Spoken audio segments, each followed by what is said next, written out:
Alright, I'm John Power and you're watching the Redmen TV.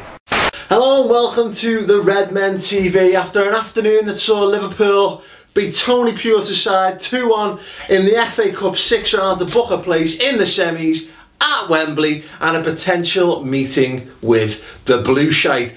Oh yes, let's get into some of your Facebook comments. Ignore the scratching, I've locked Chris outside. Daniel Howard says, job done. Spearing has been brilliant this season. Skrtel for me is player of the season so far. Off to Wembley. You'll never walk alone. Yes, exactamundo, my friend.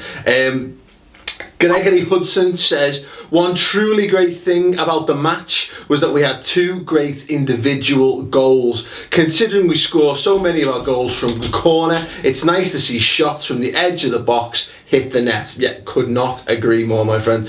Danny Bruban says, very scrappy game, especially in the first half. Suarez's goal was brilliant. Crouch scored from a corner, which should never have been, but thankfully Downing manned up and took his chance very well. Thank God it is the last we see of Stoke this season. Anyway, into the semis and Wembley, and that's all that matters. Merseyside derby semi-final, anyone? You'll never walk alone. Yes, that would be lovely. Stephen Hill says, we're off to Wembley again. Good performance by the Reds. The flop signings are starting to show their worth. Yes, they are indeed.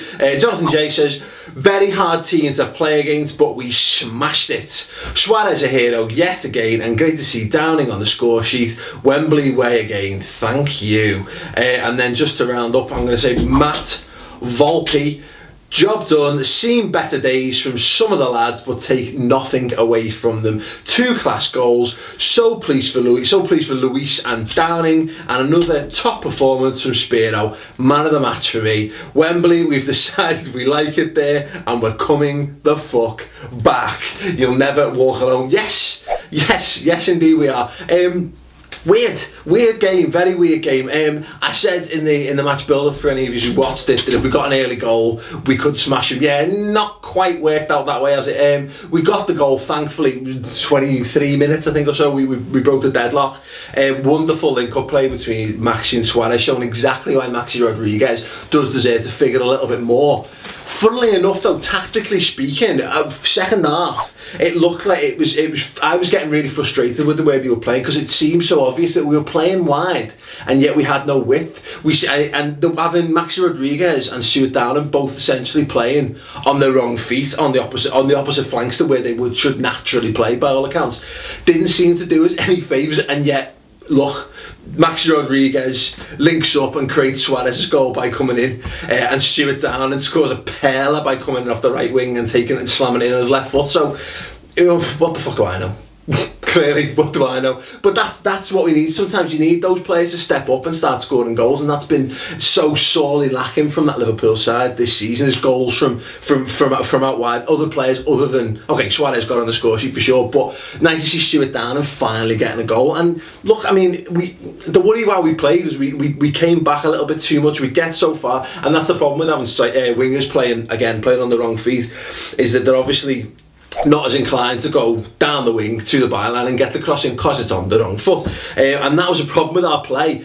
And we did that time and time again. We'd get so far at the pitch and we'd have to come back and we'd knock it back and we'd knock it across, and we thought, oh, friggin' hell, are we going to do exactly what we've done at Anfield all this season? Is just sort of wankily walking up to the box and then sort of not take any chances. Stewart Downing, that played into his hands, I think, almost. That Stoke was so used to us doing that when he drops the shoulder, no one in that stadium knows that he's going to drop the shoulder and bears past the man into space. So absolutely phenomenal. And if he can get a couple more like that between now and the end of the season, he will definitely cement his place, certainly in the squad for next season, if not one of the first names on the team. So it's great to see him sort of becoming the player, or seeing signs of the player that he was at Aston Villa. On the whole though, yes, sound performance. We weren't exceptional, but it was like Liverpool back to the best. And I can literally hear your brows furrowing at that, back to the best, because we only won 2-1 at Stoke at Anfield. Get a grip, mate. I know what you're saying, but bear with me, I'm going to justify it.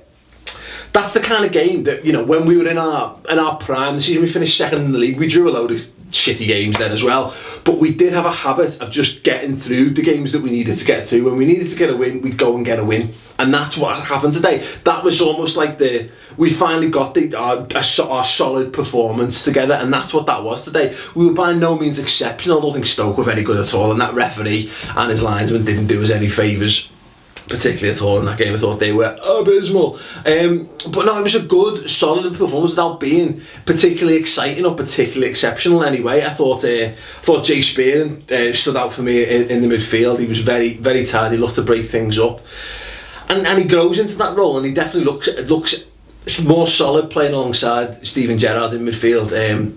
Charlie Adam looks like he's never going to get a game again if they're going to continue to play like that.